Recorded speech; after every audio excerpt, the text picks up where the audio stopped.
Asyhadu an la ilaha illallah wahdahu la syarikalah wa asyhadu anna Muhammadan abduhu wa rasuluhu. Amma ba'du, fa'udzubillahi minasyaitonir rajim. Bismillahirrahmanirrahim. Alhamdulillahi rabbil alamin, arrahmanir rahim, maliki yaumiddin. Iyyaka na'budu wa iyyaka nasta'in. Ihdinas siratal mustaqim, siratal ladzina an'amta 'alaihim ghairil maghdubi 'alaihim waladdallin. Amin. Daras Malfuzat Hazrat Imam Mahdi Masih Maud alaihissalam. Tujuan ihdinas siratal mustaqim.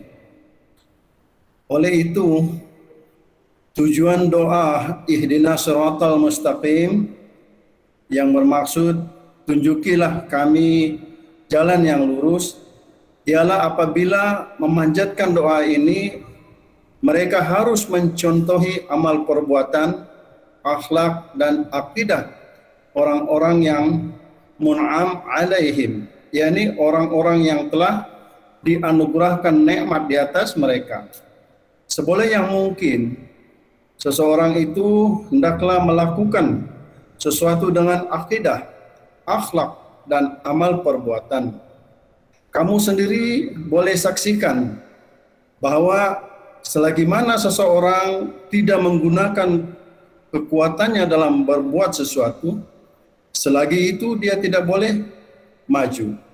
Atau jika seseorang dipaksa untuk melaksanakan sesuatu yang bukan menjadi tujuan sebenar baginya, dalam hal ini juga dia tidak akan maju. Sekiranya mata dipejamkan selama 40 hari, ia akan kehilangan keupayaan untuk melihat. Maka seseorang itu haruslah terlebih dahulu mengerahkan kekuatan dalam fitrat semula jadinya.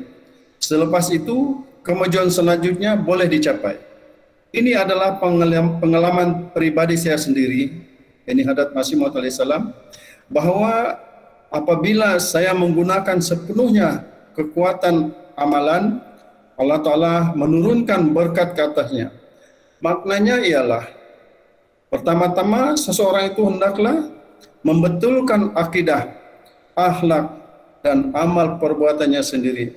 Dan kemudian berdoalah dengan doa, ihdinas siratal mustaqim.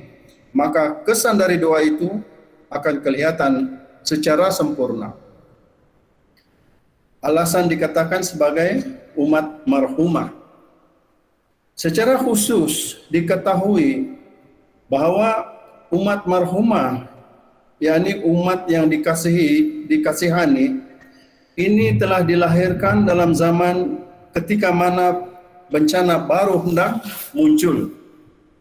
Kecenderungan manusia ke arah dosa dan maksiat begitu laju, umpama sebuah batu yang jatuh ke bawah. Sebab umat ini disebut sebagai umat marhumah adalah karena berleluasannya perbuatan maksiat seperti mana yang difirmankan oleh Allah Ta'ala, zaharal fasadu fil bari wal bahri, yakni kerusakan telah muncul di daratan dan di lautan. Ar-Rum ayat 42. Dan di tempat lain difirmankan, yuhyil arda ba'da mautiha, yang artinya dia menghidupkan bumi setelah matinya. Surah Ar-Rum ayat 20. Dengan memerhatikan ayat-ayat tersebut, dapat disimpulkan bahwa di dalam kedua-dua ayat tersebut Allah Ta'ala telah memperlihatkan dua gambaran keadaan. Pertama, Allah menggambarkan zaman di mana Nabi kita yang mulia Sallallahu Alaihi Wasallam dilahirkan. Pada masa itu juga disebabkan keadaan dunia begitu mengasihankan, di mana baik dari segi akhlak, amalan maupun akidah, semuanya telah lenyap. Karena itu umat ini dirujuk sebagai umat marhumah. Karena pada waktu untuk rahmat Allah sangat diperlukan. Dan karena itulah telah difirmankan kepada Rasulullah Sallallahu Alaihi Wasallam bahwa ma arsalnaka rahmatan lil alamin. Artinya, tidaklah kami mengutus engkau melainkan sebagai rahmat bagi seluruh umat. Orang yang layak dikasihani adalah orang yang diperintahkan untuk melintasi sesebuah kawasan yang dipenuhi ular, yakni dia menghadapi bahaya besar dan musibah yang sangat berat. Oleh yang demikian, digelar umat marhumah karena dia layak dikasihani. Apabila seseorang diberi tugas yang sukar, maka kesukaran itu ialah untuk yang sesuatu yang berhak dikasihani. Nabi Shallallahu Alaihi Wasallam dihadapkan dengan kaum yang berpengalaman dalam kejahatan, agresif dan keras dalam kejahatan. Tetapi Nabi Shallallahu Alaihi Wasallam, sebagaimana yang dinyatakan oleh baginda sendiri, kami ini ummi dan tidak mengetahui ilmu hisab, maka orang yang buta huruf terpaksa berlawan dengan orang yang berpengalaman dalam tipu daya dan kerosakan. Karena itu ia diberikan nama umat marhumah. Betapa umat Islam perlu merasa gembira karena Allah Ta'ala telah menganggap mereka layak untuk menerima rahmat dan kasih sayangnya. Sebelum ini para nabi diutus ketika mana masyarakat tidak berpengalaman dalam merancang sesuatu rancangan dan sebagainya, dan sebahagiannya diutus kepada kaum mereka sendiri.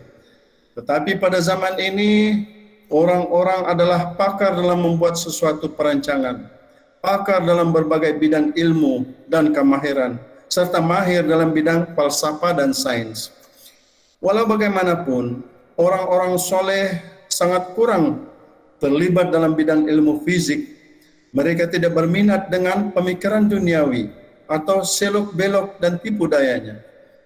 Telah diriwayatkan dalam sebuah hadis bahwa Allah Ta'ala berfirman, wahai Isa, aku akan ciptakan sesudah kamu satu umat yang tidak berakal dan tidak berpengetahuan, yakni mereka itu ummi ataupun buta huruf. Nabi Isa alaihissalam berkata, ya Allah, apabila mereka tidak memiliki pengetahuan dan akal, maka bagaimana mereka dapat mengenalimu?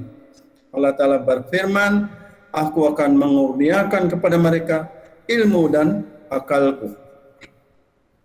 Malfuzat jilid 1 edisi baru Urdu halaman 107 hingga 109. Sekianlah daras Malfuzat kita pada petang ini, pada malam ini.